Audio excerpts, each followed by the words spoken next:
राधे राधे। जिनकी भी जन्म कुंडली में, जिसे लग्न कुंडली कहा जाता है, जो आपके भाग्य को दर्शाता है, जो आपके प्रारब्ध को दर्शाता है कि इस जन्म में आपको क्या क्या सुख सुविधाएं प्राप्त होंगी या कौन सा वो अर्चन आपके जीवन में आएगा। तो जिनकी भी कुंडली में किसी भी प्रकार का दोष है, जैसे कुछ फेमस दोष आप सभी जानते ही हैं, जिसको कहकर भोले भाले जीव डर जाते हैं जब वो सुनते हैं, और जिनको ज्योतिष का ज्ञान है ही नहीं, वो भी इन दो चार दोष को समझ लेते हैं कि कैसे क्या दोष होता है, और अपने आप को ज्योतिषाचार्य घोषित कर देते हैं और फिर बता देते हैं कि आपकी कुंडली में ये दोष है, ये दोष है, ये दोष है, इसका ये करवाओ, इसका ये करवाओ, इसका ये करवाओ। वो सामने वाला जीव तो भोला भाला है, डर जाता है, उसको डरा दिया जाता है, वो उनकी बातों में आ जाता है, कर भी लेता है उपाय या पूजा, फिर भी उसको प्रारब्ध तो भोगना ही पड़ता है। समझने का बात यह है कि प्रारब्ध बदलने का सामर्थ्य किसी भी जीव में नहीं है।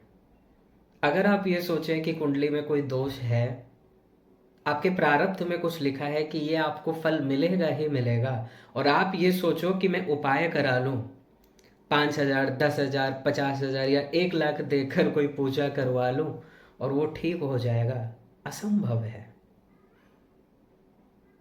मान लीजिए किसी का कोई परिवार का संबंधी आईसीयू में है, बताया गया है महामृत्युंजय के जाप का विधान है, लेकिन ये कोई गारंटी नहीं है कि आप महामृत्युंजय करेंगे तो उसका प्राण ही, मतलब मान लो उसका आयु उतना ही था, और आप ये सोचो कि महामृत्युंजय अगर हम कर लेंगे तो उसको फिर से प्राण आ जाएगा, उसके जीवन उसको मिल जाएगा या उसके आयु बढ़ जाएगी। ऐसा हो ही नहीं सकता। प्रारब्ध को कोई भी नहीं टाल सकता। पहले तो ये अच्छे से समझ लीजिए, नहीं समझोगे तो इधर उधर भटकते ही रहोगे, अंत में जीरो ही आपको मिलना है। ठीक है, प्रारब्ध में जितना है उतना मिलेगा ही मिलेगा, कोई रोक नहीं सकता, किसी का सामर्थ्य नहीं है कि वो रोक दे। और जो लिखा है कि ये दुख भोगना है, ये हेल्थ इश्यूज आपको होगा या एक्सीडेंट होगा, जो भी लिखा है वो होकर ही रहना है, और आयु भी आपको जितना विधाता लिख दिए हैं उतना ही मिलना है जी, ना तो उससे घटेगा ना तो उससे बढ़ेगा। ठीक है, तो ये समझना बहुत ज़रूरी है। आजकल मनुष्य क्या है ना, किसी भी विषय का अच्छे से नॉलेज नहीं रखते हैं, तभी तो कोई भी व्यक्ति जिसको ज्योतिष का जब भी नहीं मालूम, वो भी कोई ना कोई दोष बताकर इसी चक्कर में रहता है कि कैसे इसको मैनिपुलेट करके इससे पैसा लिया जाए। उसका तो काम हो गया, उसको पैसा मिल गया, लेकिन आपका काम नहीं होगा। और मान लीजिए आपका काम हो भी गया तो ये आपके प्रारब्ध के कारण हुआ, उस व्यक्ति के कारण नहीं हुआ। प्रारब्ध में था तो हो गया। अब ऐसे में क्या होगा, आपको विश्वास हो जाएगा, फिर आप अगर कुछ करेंगे और फिर अगर काम नहीं दिया तो आपका विश्वास टूट जाएगा। इसीलिए जीवन में सबसे इम्पोर्टेंट ये है कि जो सत्य है ना, उसे स्वीकार करना सीखिए। और जिनकी भी कुंडली में किसी भी प्रकार का दोष है, इधर उधर भागने की आवश्यकता नहीं है। अगर आप साधक हैं, अगर आप वास्तव में चाहते हैं कि कुंडली में जो दोष है वो प्रॉपरली सही हो जाए, उसका दुष्प्रभाव आपको न मिले, तो भगवान की भक्ति कीजिए, क्योंकि सभी ग्रहों के स्वामी केवल श्री कृष्ण हैं। आप श्री कृष्ण के शरणागत नहीं होंगे, और मान लीजिए राहु के लिए राहु शांति करवा लीजिए, केतु के लिए केतु शांति करवा लीजिए, शनि के लिए शनि का मंत्र का जाप कर लीजिए, उसका शांति करवा लीजिए, शनि चालीसा का पाठ कर लीजिए, और आप ये सोचें कि वो ग्रह एकदम सही हो जाएगा। ऐसा नहीं होता है, क्योंकि ये जो भी ग्रहों की स्थिति है आपके कर्म के अनुसार है।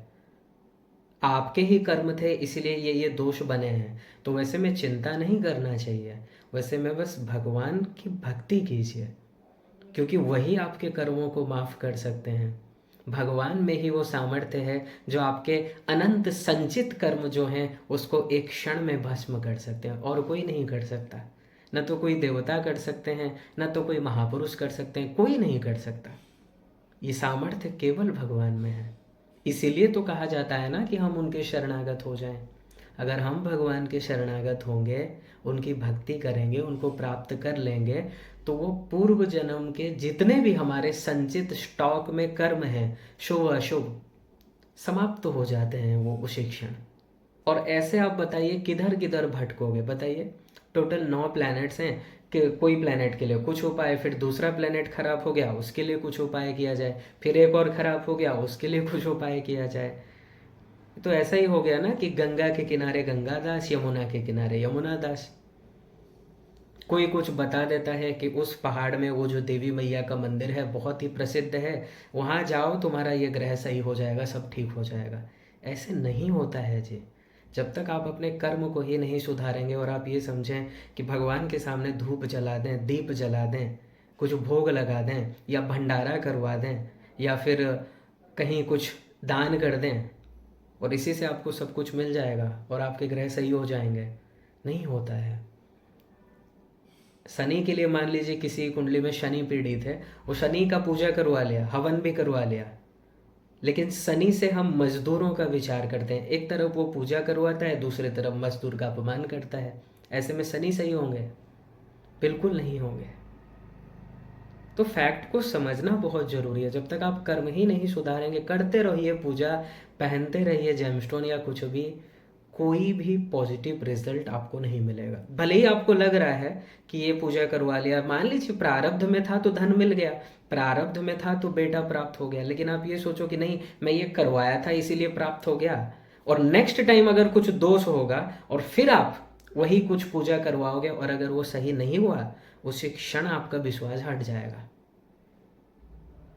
और आप नास्तिक बन जाएंगे। इसलिए इधर उधर के चक्कर में मत पड़िए, एक को पकड़ लीजिए, एक के शरणागत हो जाइए। जो एक के शरणागत होते हैं उनको इधर उधर ठोकर खाने की आवश्यकता नहीं होती है। और बुद्धिमानी यही है, अरे हम भगवान के ही शरणागत हो जाएं, जो इन ग्रह नक्षत्र के स्वामी हैं, हम उनके शरणागत नहीं होकर इन ग्रहों के चक्कर में क्यों आए, बताइए। और जो जीव भगवान की भक्ति करने लगता है, अपने आप सभी ग्रह अनुकूल होने लगते हैं, अपने आप अनुकूल होने लगते हैं, क्योंकि आपने परमात्मा की शरणागति कर ली, उस परम पिता की शरणागति आपने कर ली। और भगवान तो कह ही रहे हैं कि मत भयात वाति वातोयम सूर्यस्तपति मत भयात वर्षत इंद्रो दहत्य अग्निर मृत्युश्चरति मत भयात। 3:25-42 भागवत। भयादस्याग्निस्तपते भयात् तपति सूर्यः भयात् इंद्रश्च वायुश्च मृत्युर्धावति पंचम। ये जो सूर्य में तेज है, ये भगवान की कृपा से है, भगवान इनके शासक हैं। इंद्र जो वर्षा करते हैं, भगवान इनके शासक हैं। भगवान के कोप से, भगवान के भय से, भगवान के शासन से ही वायुदेव पवन बहाते हैं। अग्नि जो जलती है, ये भगवान के शासन से, भगवान के कोप से जलती है। और मृत्यु जो प्राणियों को चर रही है, उस मृत्यु के भी देवता कौन है? भगवान है। तो जो सुप्रीम पावर के शरणागत हो गया, ये सब तो उसकी ओर आंख उठाकर भी नहीं देख सकते। लेकिन वहां पर भी एक बात याद रखिएगा, प्रारब्ध भोगना पड़ेगा, क्योंकि भगवान भी प्रारब्ध को नहीं हटाते हैं, नहीं डालते हैं। और जो वास्तव में भगवान का भक्त होता है ना, तत्ववेत्ता होता है, वो खुशी खुशी प्रारब्ध को स्वीकार कर लेता है। प्रारब्ध जो टालने का प्रयास करते हैं, वो भगवान के विधि के खिलाफ जा रहे हैं, भगवान के नियम के खिलाफ जा रहे हैं, वो भक्त नहीं हो सकता। भक्त वो है कि भगवान जो भी फल दें, जो भी उसको फल प्राप्त हो रहे हैं, प्रसाद के रूप में स्वीकार कर ले, क्योंकि वो तो अपने स्वरूप को जान चुका है। भगवान की भक्ति में यही चमत्कार है कि प्रारब्ध का दुख तो आता है, लेकिन आकर उसको प्रभावित नहीं कर पाता है, आता है और चला जाता है। वो उसी में मुस्कुराते हुए उस प्रारब्ध को भोग लेता है। ये सामर्थ्य भगवान की भक्ति से ही आपको मिलेगी, और किसी में ये सामर्थ्य नहीं है। आप मान लीजिए पूजा से कुछ ग्रह शांति करवा भी लो, लेकिन वो जो डर है, वो डर नहीं जाएगा। डर तो तभी जाएगा जब आप काल के भी स्वामी भगवान श्री कृष्ण के शरणागत हो जाएंगे।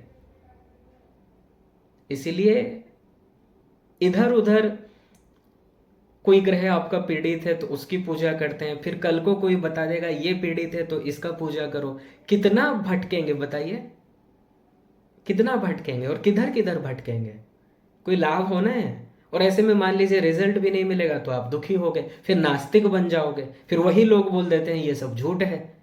जब आपने सही सही समझा ही नहीं कि इनका क्या प्रभाव होता है, ये क्या है, ये जो दोष आप बता रहे हैं कुंडली में, ये क्या है, इसका क्या फल मिलना है, और क्या पूजा से ये टल जाएगा, जब तक आपने ये समझा ही नहीं, किसी के ऊपर भी विश्वास कर लिया और कोई भी आया आपको कुछ भी बता दिया, आपने मान लिया, और फिर जब फल प्राप्त नहीं हो पाता है आप इसे झूठ स्वीकार कर देते हैं। लेकिन गलती तो आपकी ही है, क्योंकि आपने इसके बारे में समझा नहीं, समझने का प्रयास भी नहीं किया, प्रयास नहीं किया आपने, तो गलती तो आपकी है ना।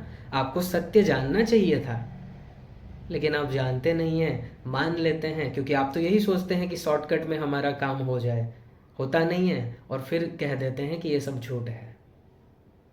ज्योतिष सत्य है, लेकिन बताने वाला कैसा है। ये कलयुग है जी, बड़े बड़े पाखंडी आपको मिल जाएंगे, एक ही फील्ड में नहीं, अलग अलग फील्ड में मिल जाएंगे। ये तो आपको ही समझना होगा कि कहाँ जाने से हमारा कल्याण है। भीड़ को देखकर अगर आप जाओगे तो कोई रिजल्ट नहीं मिलना है जी। समझिए ये क्या है, पहले समझ लो, फिर आपको स्वयं को ही पता चल जाएगा क्या है ये शब्द दोष, क्या इसका पूजा, इसका शांति से कोई इफेक्ट आएगा। जब तक कर्म को आप नहीं सुधारेंगे, करोड़ों तीर्थ आप घूम लीजिए, कितना भी कुछ भी कर लीजिए, कोई लाभ नहीं मिलना है। जब तक आप इधर पूजा कर रहे हैं और दूसरी ओर ही किसी का अपमान कर रहे हैं, किसी को नीचा दिखा रहे हैं, किसी के बारे में निंदा कर रहे हैं, आप ये कैसे भूल जाते हैं एक तरफ आप पूजा करते हो, दूसरे ही तरफ जो भगवान सभी में व्याप्त हैं आप उनका अपमान करते हो और ये सोचते हो कि फल आपको मिलेगा। अच्छा, ऐसा नहीं होता है, ठीक है। तो हमारे कहने का तात्पर्य इतना ही है बस। कुंडली में अगर कोई भी दोष है, डरिए मत, एक ही काम करो, गोविंद के शरणागत हो जाओ, राधा रानी के शरणागत हो जाओ। फिर किसी में सामर्थ्य ही नहीं है जो आपको आंख उठाकर देख सके।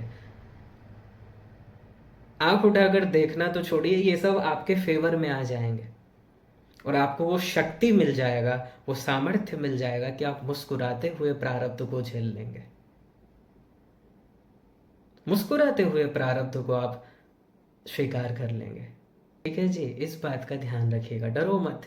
अरे तुम ऐसे भगवान के शरणागत हो, पाताल भूतल व्योमश्चारिण छद्मचारिण न द्रष्टुमपि सक्तास्ते रक्षितम रावनामा भी।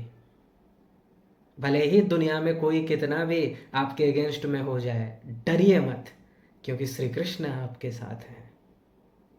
जैसे द्रौपदी के पुकारने पर श्री कृष्ण आ गए थे, आपके पुकारने पर भी आ जाएंगे। बस विश्वास बढ़ाइए, क्योंकि वहीं आपका काम होना है, उन्हीं से कृपा मिलना है, उन्हीं से ये सब आपके जो पिछले जन्म के पाप है ये भस्म हो जाएंगे। और कोई नहीं समाप्त कर सकता जी आपके पापों को, केवल भगवान कर सकते हैं। राधे राधे।